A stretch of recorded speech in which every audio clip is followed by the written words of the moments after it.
Polisi mengungkapkan terduga pelaku pembunuhan Brigadir Esko Fascarelli dilakukan lebih dari satu orang.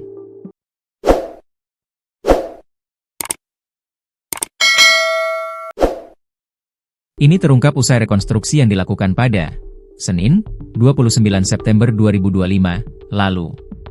Kami yakin tidak bisa seorang perempuan mengangkat korban sendiri, pasti dibantu orang lainnya.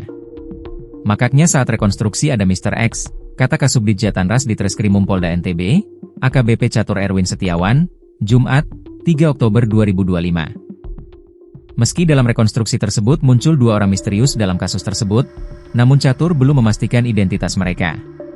Identitas belum, kita tidak bisa menuduh orang tanpa alat bukti. Makanya kita tulis Mr. X, kata Catur. Sampai saat ini polisi baru menetapkan satu tersangka dalam kasus ini, yaitu Brigadir Rizka Sintiani yang tidak lain istri dari Brigadir Esko.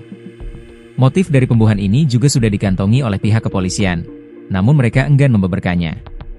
Motif sudah kami kantongi, nanti saja di pengadilan, kata Catur.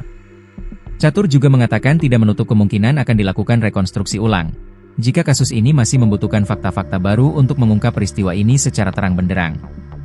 Saat rekonstruksi itu Brigadir Rizka memeragakan puluhan adegan. Namun Rizka menolak saat meragakan adegan di lokasi penemuan mayat yang ada di kebun belakang rumahnya. Sehingga saat adegan di lokasi penemuan mayat, dilakukan oleh pemeran pengganti. Disinilah terungkap dua sosok yang membantu pembuangan mayat tersebut. Di Treskrimum Polda NTB telah mengantongi motif kasus pembunuhan Brigadir Esko Fascarelli oleh sang istri, Brigadir Rizka. Meski sudah mengantongi motif dari dugaan pembunuhan ini, namun ia enggan untuk membeberkan saat ini.